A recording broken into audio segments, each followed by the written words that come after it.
7 سال می شود که در تاجیکستان صوب استقلال تحت سرپرستی و غمخوری‌های پیشوای ملت پرزیدنت مملکت محترم امامعلی رحمان آزمون جمهوری فروغ صبحی دانای کتاب است با شکوه برگزار می گردد. در سطح بلند برگزار گردیدن آزمون سال از سال زیاد شدن شماره اشتراکچیان و جلب توجه جامعه به آن بیانگر آن است که آزمون فروغ صبحی دانای کتاب است از باشکوه‌ترین و دوست‌داشته‌ترین آزمون به حساب رفته در دل خرد و بزرگ محبت به کتابخانه و کتابداری و کتاب دوستی را بیشتر نموده است. سال روان در دور نهایی آزمون جمهوری فروغ صبحی دانای کتاب است. از ولایت سوخت 23 نفر سزاوار جایهای یکم، دوم، سوم و یک نفر شاهجایزه را به دست آورد. از روی نظامنامه 130 غزل، 130 رباعی و 2 بیتی، 200 بیت پارچه از داستان، 200 بیت دیگر نوهای شعری، 150 بیت قصیده، اینچنین با مطالعه نمودن 45 آثار نثری در این آزمون اشتراک نمودند. جواباً به همه این غمخوری‌های پیشوای معظم ملت ما را می سزد که دست به دستی هم گرفته بیش از هر وقت دانش زمانوی خودمان را زیاد نموده باشیم و برای پیشرفت مملکت عزیزمان سهم گذار باشیم. با تشبث و توجه خاصه پیشوای ملت محترم امامعلی رحمان سال 2019 در تاجیکستان آزمون جمهوری فروغ صبحی دانای کتاب است راه اندازی گردید. سیاست فرهنگ پرورانه و معنوی بنیاد پیشوای ملت محترم امامعلی رحمان بود که این تشبث در جامعه هماوازی پیدا نموده آزمون سال از سال با شکوه‌تر برگزار می‌گردد.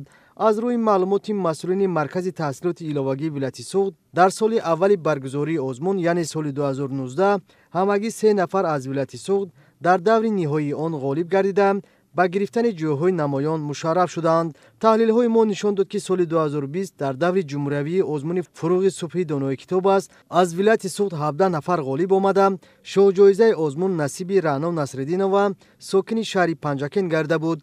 در سال 2021 شماره غالبان دور جمهوری آزمون فروغ صبحی دانای کتاب است از ولایت سوخت به 25 نفر رسیده. سال 2022 به 28 و سال 2023 27 نفر را تشکیل داد. سال 2024 از ولایت سوخت در دور جمهوری آزمون مذکور فعالانه اشتراک کردند و به گرفتن 29 جای مشرف شدند. از صمیم دل و با صمیمیت افزون منتداری خود را به اساسگذار صلح و وحدت ملی پیشوای ملت پرزیدنت جمهوری تاجیکستان محترم امامعلی رحمان میرسانم.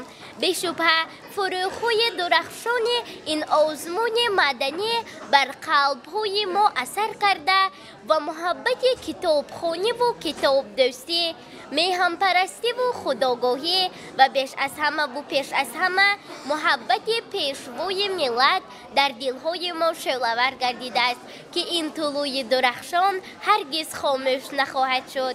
تحلیل ها نشان میدهد که از اول تا به امروز دوام 7 سال در دور نهایی آزمون جمهوری فروغ صبحی دانای کتاب است 154 نفر از ولایت سوخت همچون غالب سزاوار جایهای 1 2 3 و شاهجایزه گردند. تشکیل و برگزاری آزمون مذکور ثمره سیاست فرهنگ پرورانه و انسان دوستانه پیشوای ملت محترم امامعلی رحمان است. به نظر کارشناسان راه اندازی آزمون فروغ صبحی دانای کتاب است از چند زاویه به نفع کار بوده خرد و بزرگ را به کتابخانه و کتابداری مایل نموده است. امروز با شرافت این آزمون تالار کتابخانه ها پر از کتابخوان گردیده همنشینی با کتاب به شغل دوست داشته ساکنان مبادر شده است.